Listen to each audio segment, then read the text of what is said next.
வணக்கம் நண்பர்கள். சென்னை உயர்நீதிமன்ற நீதிபதி ஜி.ஆர். சுவாமிநாதனுக்கு எதிராக தமிழகத்தில் உள்ள திராவிட முன்னேற்றக் கழகத்தை சேர்ந்த வழக்கறிஞர் அணியினர் ஒரு நாள் நீதிமன்றத்தை முடக்கம் செஞ்சுருக்காங்க. அதை பற்றி சுருக்கமாக பார்க்கலாம். வீடியோவுக்கு நீங்கள் சப்ஸ்கிரைப் பண்ணி சேனலுடைய வளர்ச்சிக்கு உதவுங்க. கூடவே பெல் பட்டன் ஆன் பண்ணி வைங்க. அப்போ தான் சேனலில் போடுற வீடியோ உங்களுக்கு நோட்டிஃபிகேஷன் கிடைக்கும். இப்போ வீடியோக்குள்ளார போகலாம். வழக்கறிஞர் வாஞ்சிநாதன் அவர் மீது நீதிமன்ற அவமதிப்பு நோட்டீஸ் கொடுக்கப்பட்டதுனால தமிழகம் முழுக்க உள்ள திராவிட முன்னேற்ற கழகத்தை சேர்ந்த வழக்கறிஞர் அணியினரும் அதே போல தமிழகம் முழுக்க உள்ள முன்னாள் ஓய்வு பெற்ற உயர்நீதிமன்ற நீதிபதிகள், அதாவது திராவிட முன்னேற்ற கழகத்தை சேர்ந்த ஓய்வு பெற்ற நீதிபதி அணியினரும் சேர்ந்து தமிழகம் முழுக்க நீதிமன்றத்தை ஒரு நாள் முடக்கியிருக்கிறாங்க. இந்த வாஞ்சிநாதன் அவர்கள் ஒரு சமூக போராளி அப்படின்னு சொல்லிக்கிறாங்க. அவர் எப்படிப்பட்ட சமூக போராளி அப்படிங்கிறத பின்னாடி பார்க்கலாம். இப்பொழுது ஜி.ஆர். சாமிநாதன் நீதிபதி மீது திராவிட முன்னேற்ற கழகத்திற்கு என்ன கோபம் அப்படின்னு பார்க்கலாம். துணைவேந்தர் நியமனம் சம்பந்தமாக சென்னை உயர்நீதிமன்றத்தில் இந்த வழக்கு விசாரணைக்கு வந்தது. இந்த வழக்கை விசாரித்தது ஜி.ஆர். சாமிநாதன் மற்றும் இன்னொரு நீதிபதி. 2 நீதிபதிகள் அமர்வு இந்த வழக்கை விசாரித்தாங்க. விசாரணைக்கு வரும்பொழுது இந்த வழக்கின் சார்பாக, அதாவது தமிழக அரசின் சார்பாக வாதிட்டவர் உயரிய அதிகாரம் பெற்ற எம்பி என்று கூறுகின்ற வில்சன் அவர்கள் தான் இந்த வழக்கை விசாரிச்சிருக்காரு. தான் ஒரு எம்பியாக இருந்தாலும் இந்த வழக்கில் விசாரணைக்கு ஆஜராகி வாதாடி இருந்தார். இந்த வழக்கு சம்பந்தமான வழக்கு உச்ச நீதிமன்றத்தில் பெண்டிங்கில் இருக்கிறதுனால இந்த வழக்கை சென்னை உயர்நீதிமன்றம் விசாரிக்கக்கூடாதுன்னு சொல்லிட்டு வாதாடி இருந்தார். அதை ஏற்றுக்கொள்ள ஜி.ஆர். சுவாமிநாதன் தலைமையிலான அமர்வு மறுத்துவிட்டது. அது மட்டும் இல்லாமல் தமிழக அரசுக்கு துணைவேந்தர்களாக, பல்கலைக்கழகத்திற்கு துணைவேந்தரை நியமிக்கிற அதிகாரம் கிடையாதுன்னு சொல்லிட்டு தீர்ப்பு வழங்கியிருக்கிறாரு. நான் ஒரு எம்பி, நானே நேரடியாக வாதாடுறேன், என்னை மீறி இப்படிப்பட்ட தீர்ப்பு வழங்கியிருக்கிறதா, உங்களை என்ன செய்கிற பார் அப்படின்னு சொல்லிட்டு இருக்கிற கோபத்தினால தான் தமிழகம் முழுக்க திராவிட முன்னேற்ற கழகத்தை சேர்ந்த வழக்கறிஞர்கள்லாம் போராட்டம் நடத்தியிருக்கிறாங்க. அந்த போராட்டத்துக்கு ஏதாவது காரணம் சொல்லணும் இல்லையா? அந்த காரணம் தான் வாஞ்சிநாதன் என்ற வழக்கறிஞர் மீது நீதிமன்ற அவமதிப்பு நோட்டீஸ் கொடுத்துருக்காங்க. அதற்காக நாங்கள் எல்லாம் போராட்டம் நடத்துன்னு சொல்லியிருக்கிறாங்க. ஒரு நீதிமன்ற அவமதிப்பு நோட்டீஸ் கொடுத்ததுக்காக வெகுண்டிருந்து தமிழகம் முழுக்க ஒரு நாள் கோர்ட்டையே ஸ்தம்பிக்க வச்சிருக்கிறாங்க.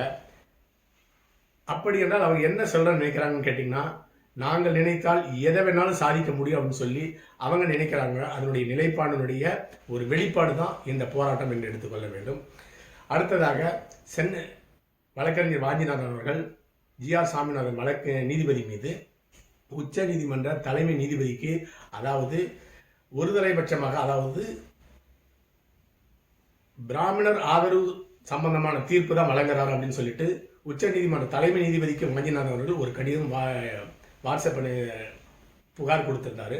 அந்த புகாரை வாட்ஸ்அப்பில் மதுரையில் உள்ள வழக்கறிஞர்களிடையே பரவிட்டிருக்கிறாரு. இது சம்பந்தமாக தெரிந்து கொண்ட நீதிபதி ஜி.ஆர். சுவாமிநாதன் இந்த வாஞ்சிநாதன் அவர்களை விசாரணைக்கு வரும்போது அழைத்து, நீங்கள் இப்படி பயாசா, அதாவது ஜாதி பாகுபாடுடன் தீர்ப்பு வழங்குறதா சொல்லியிருக்கீங்க, அதுக்கு உங்களுடைய கருத்து என்னன்னு கேட்டதற்கு எழுத்துப்பூர்வமாக கேள்வி கேளுங்க, நான் உங்களுக்கு பதில் சொல்லணும்னு சொல்லியிருக்காரு.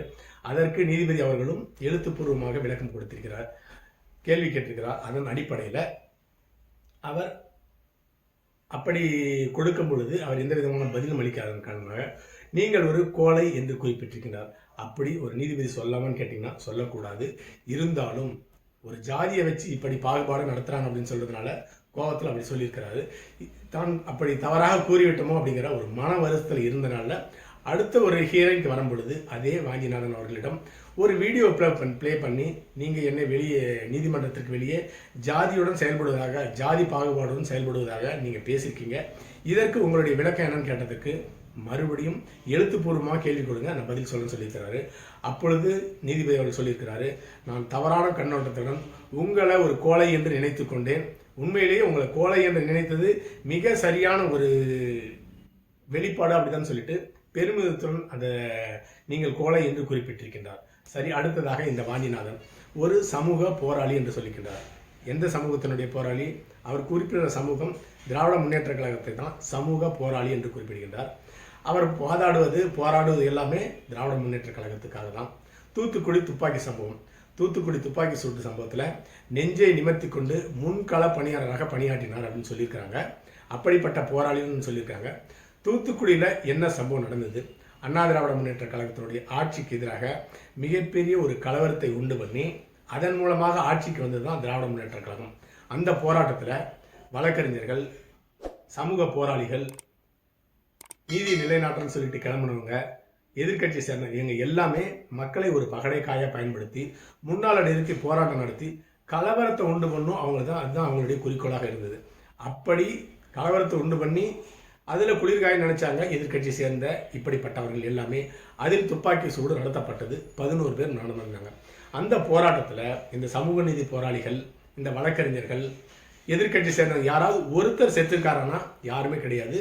போராட்டத்தை தூண்டி விட்டுட்டு பற்ற வச்சுட்டு ஓடி போய் ஒளிஞ்சிக்கிட்டாங்க. மரணமடைந்தது எல்லாமே சாதாரண விவசாயிகளும் பொதுமக்கள் தான். 11 பேர் மரணமடைந்தாங்க. சரி, அப்படி துப்பாக்கி சூடு நடத்தப்பட்ட பிறகு நீதிபதி கமிஷன் அமைக்கப்பட்டது. அந்த நீதிபதி தலைமையிலான ஒரு நபர் கமிஷன் விசாரித்து துப்பாக்கி சூடு சம்பவத்துக்கு காரணமான காவல்துறை மீது நடவடிக்கை எடுக்கணும்னு சொல்லிட்டு அறிக்கை கொடுத்துருந்தாங்க. அந்த அறிக்கை மீது திராவிட முன்னேற்ற கழகம் ஏதாவது நடவடிக்கை எடுத்ததுன்னு கேட்டிங்கன்னா நடவடிக்கை எடுக்கவில்லை. காரணம் என்னன்னு கேட்டிங்கன்னா, அண்ணா திராவிட முன்னேற்ற கழகத்தினுடைய ஆட்சியில் திராவிட முன்னேற்ற கழகத்தை சேர்ந்த தலைவர்கள் காவல்துறைக்கு மறைமுகமாக அழுத்தம் கொடுத்து தாங்க ஆட்சிக்கு வந்தால் உங்கள் சரியாக கவனிக்கப்படுவீங்கன்னு சொல்லிட்டு அழுத்தம் கொடுத்து அந்த துப்பாக்கி சூடி நடத்தியிருக்கிறார்கள். அதன் காரணமாக தான் திராவிட முன்னேற்ற கழகம் ஆட்சிக்கு வந்த பிறகு எந்தெந்த காவல்துறை அதிகாரிகள்லாம் அந்த துப்பாக்கி சூடு காரணமாக இருந்தாங்களோ அவங்களுக்கெல்லாம் ப்ரொமோஷன் கொடுத்து அழகு பார்த்து கொண்டிருக்கிறார்கள் அப்படிங்கிறது தான் உண்மை. அடுத்ததாக தமிழகம் முழுக்க போராட்டம் நடத்தினாங்க. திராவிட முன்னேற்ற கழகத்தை சேர்ந்த திமுக வழக்கறிஞர் அணியும் திராவிட முன்னேற்ற கழகத்தை சேர்ந்த ஓய்வு பெற்ற நீதிபதிகள் அணியும் சேர்ந்து போராட்டம் நடத்தினாங்க. அந்த போராட்டத்திற்கு ஊக்குவிப்பு கொடுத்தார்கள். சன் டிவியில் ஓய்வு பெற்ற நீதிபதிகள் எல்லாமே விவாதத்தில் கலந்து கொண்டு இந்த நீதிபதிகளுக்கு எதிராக கருத்துக்களை கூறினாங்க. திராவிட முன்னேற்ற கழகத்தினுடைய வழக்கறிஞர் அணி தான் இதை மிக சிறப்பாக செஞ்சிருந்தது. இதையெல்லாம் ஒட்டுமொத்த வழக்கறிஞர் அப்படின்னு சொல்லிட்டு மாற்றிருக்கிறாங்க. சரி, ஏன் இவ்வளவு பெரிய போராட்டம்? ஒரு நீதிமன்ற அமைப்பு நோட்டீஸ் கொடுத்ததுக்கு ஏன் இவ்வளவு போராட்டம் கேட்டிங்கன்னா, திராவிட முன்னேற்ற கழகத்துக்கு எதிராக எந்த விதமான தீர்ப்பும் நீதிபதிகள் கொடுக்கக்கூடாது அப்படிங்கிற ஒரு அழுத்தத்தை கொடுக்கறதுக்காக தான் இவ்வளவு பெரிய போராட்டம் நடத்தியிருக்கிறாங்க. அப்படி எங்களுக்கு எதிராக தீர்ப்பு கொடுத்தால், திமுகவுக்கு எதிராக தீர்ப்பு கொடுத்தால் நாங்கள் எவ்வளவு பெரிய போராட்டம் இதனால் நடத்தக்கூடிய பலசாலிகள் அப்படின்னு சொல்லிட்டு நீதிபதிகளை மிரட்ட எச்சரிப்பதற்காக தான் இந்த ஒரு நாள் நீதிமன்ற புறக்கணிப்பை நடத்தியிருக்கிறாங்க. இதன் மூலமாக ஒன்று நன்னா தெரியுது, இந்திய நீதித்துறை ஐசியூவில் படுத்த படுக்கையாக இருக்குது என்று நல்லா தெரிகிறது. சென்னை உயர்நீதிமன்றத்தில் பொன்முடியினுடைய ஊழல் வழக்கு விசாரிக்கப்படாமல் வருஷ கணக்கில் இழுத்தடிச்சிருக்குது. அடுத்ததாக அதே சென்னை உயர்நீதிமன்றத்தில் தங்கம் தென்னரசு, கே ராமச்சந்திரன், அனிதா ஜீவன் இவர்களுடைய ஒரு 5 முன்னாள் திராவிட முன்னேற்ற கழகத்தினுடைய ஆட்சியில் அமைச்சராக இருந்தாங்க. ஊழல் வழக்கு பதிவு செய்யப்பட்டு எஃப்ஐஆர் பதிவு செய்யப்பட்டு முதல் கட்ட விசாரணை கூட நடத்தாமல் அந்த வழக்கை தள்ளுபடி செய்யணும்னு சொல்லிட்டு உயர்நீதிமன்ற நீதிபதிகள் தள்ளுபடி பண்ணியிருக்காங்க. அப்படிப்பட்ட புண்ணியவான் நீதிபதிகள் தான் திராவிட முன்னேற்ற கழகத்தினுடைய ஓய்வு பெற்ற நீதிபதிகள் அணியில் இடம்பெற்றிருக்கிறார்கள். அடுத்ததாக 9500 நில அபகரிப்பு கடந்த திராவிட முன்னேற்ற கழகத்தினுடைய ஆட்சியில் செய்யப்பட்டது. ஜெயலலிதா ஆட்சிக்கு வந்த உடனே தனி நீதிமன்றம் அமைத்து அந்த வழக்கை நடத்திட்டு இருந்தாங்க. அந்த 9500 வழக்குகளும் போலியானவன்னு சொல்லிட்டு ஒரு பெட்டிஷன் போட்டு அதை சென்னை உயர்நீதிமன்ற நீதிபதி ஒருத்தர் தள்ளுபடி பண்ணிட்டாரு. இந்த 8 நீதிபதிகளில் திராவிட முன்னேற்ற கழகத்தினுடைய நீதிபதி அணியில் எந்த நீதிபதி அந்த புண்ணியமான காரியத்தை பண்ணான்னு தெரியல. அப்படிப்பட்ட நீதிபதிகள் தான் தற்பொழுது திராவிட முன்னேற்ற கழகத்தினுடைய ஆட்சிக்கு ஆதரவு கொடுத்து கொண்டிருக்கிறார்கள். அடுத்ததாக அண்ணா திராவிட முன்னேற்ற கழகத்தினுடைய ஆட்சியில் பென்னிக்ஸ் ஜெயராஜ் மரணம். அப்பொழுது அந்த மரணத்திற்கு மிகப்பெரிய அளவில் குரல் கொடுத்த இந்த நீதிபதிகள் ஓய்வு பெற்ற நீதிபதிகள் இப்பொழுது அஜித்குமார் என்ற நபர் அடித்து கொலை செய்யப்பட்டிருக்கின்றார். திராவிட முன்னேற்ற கழகத்தினுடைய ஆட்சியில் 25க்கும் மேற்பட்ட லாக்அப் டெத் நடந்திருக்கிறது.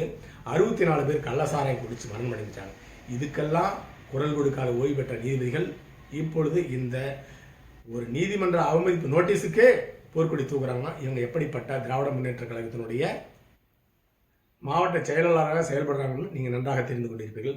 ஓய்வு பெற்ற பிறகு இவ்வளவு தீவிரமாக திராவிட முன்னேற்ற கழகத்துக்காக வேலை செய்கிற நீதிபதிகள் சென்னை உயர்நீதிமன்ற நீதிபதியாக இருக்கும் பொழுது எப்படிப்பட்ட உள் வேலையெல்லாம் திராவிட முன்னேற்ற கழகத்துக்கு செஞ்சிருப்பாங்க, எப்படிப்பட்ட தீர்ப்பை வழங்கியிருப்பாங்கன்னு நீங்களே இதன் மூலமாக தெரிந்து கொள்ளலாம். அடுத்ததாக சென்னை உயர்நீதிமன்றத்தில் மருத்துவர் சுப்பையா சம்பந்தப்பட்ட கொலை வழக்கு, நரம்பியல் மருத்துவர் 13 வருஷமா இந்த வழக்கு நடந்தது. சென்னை உயர்நீதிமன்றத்தில் 11 பேர் இந்த கொலையில் ஈடுபட்டிருக்காங்க. அதில் ஒருவர் மட்டும் வழக்கறிஞர் அப்படிங்கிற காரணத்தினால வீடியோ ஃபுட்டேஜ் இருந்தும் சென்னை உயர்நீதிமன்றம் இந்த வழக்கை அந்த வீடியோ ஃபுட்டேஜை ஏற்றுக்கொள்ளாமல் அனைவருமே விடுதலை செய்து விட்டது. ஆனால் விடுதலை செய்தது தவறு என்று உச்சநீதிமன்றத்தில் மேல்முறையீடு போன பிறகு உடனடியாக அந்த குற்றவாளிகள் அனைவரும் கைது செய்யப்பட்டார்கள். இப்படிப்பட்ட நீதிமன்றம் தான் இந்தியாவில் செயல்பட்டு இருக்கு. அதை தான் சொல்கிறேன், இந்திய நீதித்துறை ஐசியூவில் படுத்திருக்கு அப்படின்னு சொல்லியிருக்கிறேன். சரி, இப்பொழுது திராவிட முன்னேற்ற கழகத்தை சேர்ந்தவர்கள் தங்களுக்கு எதிராக எந்த நீதிபதியும் தீர்ப்பு வழங்கக்கூடாது அப்படின்னு மிரட்டுறதுக்காக தான் இந்த போராட்டம் நடத்தியிருக்காங்க அப்படிங்கிறது நன்றாக தெரிகிறது. அடுத்த பதிவில் சந்திக்கலாம். நன்றி.